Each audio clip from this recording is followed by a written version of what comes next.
Good afternoon, ma'am. This is the continuation of the report. The report, Chapter 12, Social Responsibility. Una is business ethics. So, business ethics involved applying moral standard in business decision, impact relationship with employees, investor, customers, creditors, and competitors. Ethical issues include exploitation, late payment, and cheating customers. So, Peter Darker stated that business must operate profitable while considering societal impact, promoting public good, and contributing to the societal stability and strength. Sa a code of business for ethics. So dyan is they describe the need for the code of ethics in the Philippine business. It highlights there an increasing awareness among business leaders to guide business ethically responsible businessman, but not the sole aims of business. There an evolving view and business as a service, a vehicle for social change and human development, emphasizing proper to use of available resources. So in 1977, the Bishop Businessman Conference that the General Assembly called for the creation of Code of the Philippine Business. So the focus of the code focus on responsibility is yung employees, customers, suppliers, and shareholders, government, society. Preamble.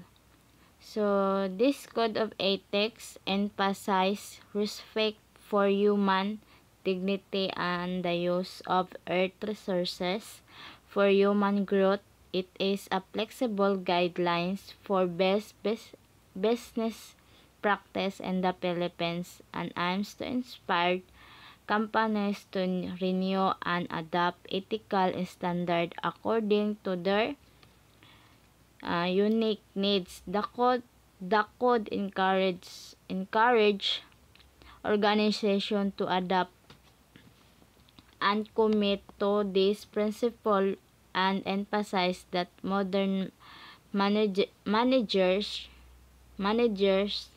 should act as strategies for human development.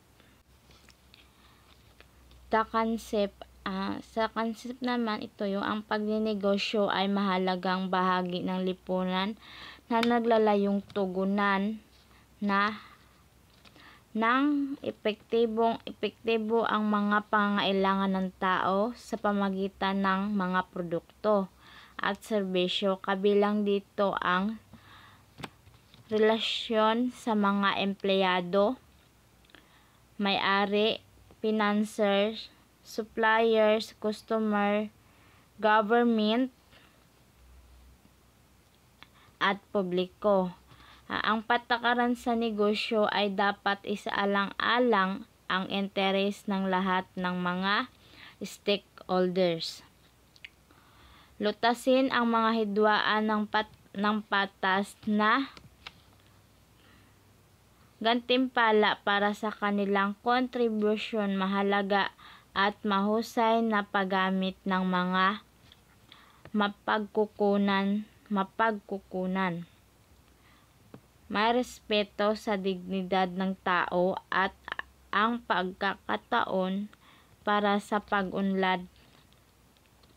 Ang kita ay kalidad ng buhay, habang ang patas na competition ay humahantong sa inobasyon at pag-unlad. Mahalaga rin ang pagkakataon ng pangmatagalang etikal na pamantayan sa kilos pang negosyo.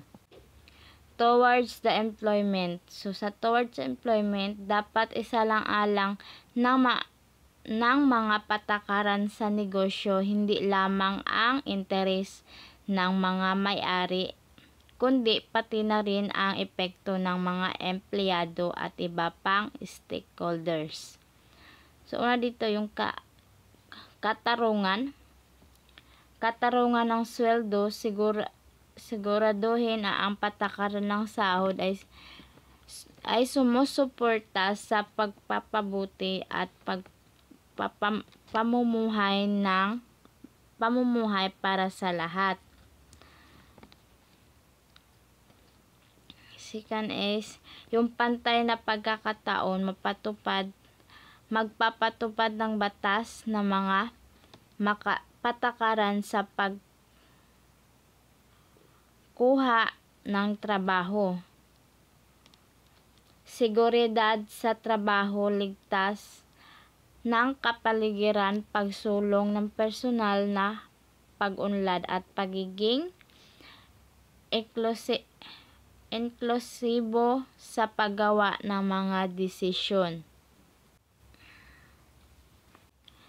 Towards the customer. Masasabi ang customer na palaging tama kapag pinag-uusapan ang negosyo. Sa kadahilanang bilang isang negosyo, nakabatay ang iyong kitaan sa iyong mga customer.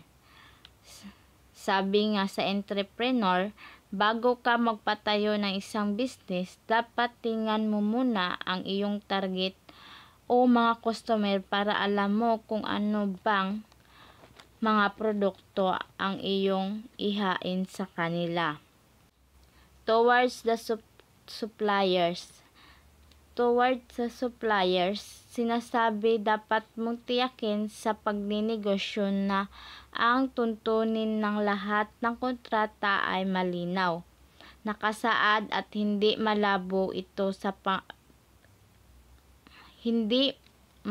ito ay pinag-aaralan ng buo.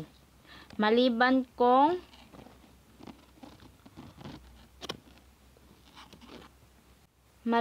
kung winawakasan o binago sa pamagitan ng mutual na paghintulot. Sinasabi na walang suppliers na mahihikayat na ibigay ang kanyang mga pagkukunan para sa matagalang layunin, maliban kung ang mga katuwirang garantiya na order na nakatanggap nila mula sa negosyong hindi basta-basta tapusin. Towards the local and national government. So, ito yung responsibilidad ng pamahalaan na gumawa ng batas at pagpapatupad ng mga patakarang programa bilang tungkulin ito ng negosyo. Dapat lumahok ang mga talakayan na nagmumungkahi ng batas at nagpapatupad nito na nakakaapekto sa mga sektor, rehiyon, bansa at internasyonal. Upang magmungkahi sa paligid ng patakaran sa paggamit ng mga pagkukunan ng mga tao at material. Sa towards society in general, ito yung mga negosyo na dapat isaalang-alang na interes ng publiko sa kanilang desisyon. Dapat ginagamit nila ang yaman ng bansa. Regular na suriin at i-integrate ang pangangailangan ng lipunan sa kanila. Mga patakarang tungkol tiyakin ang kanilang paggamit ng yaman sa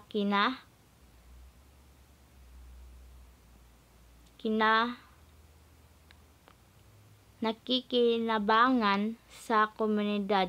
Hindi laban dito. Tugunan ang mga isyu sa isyung pangkapaligiran at panlipunan sa pamamagitan ng pagbawas ng pollution at panganib habang inuuna ang kaligtasan at husay kaysa sa panandaliang kita.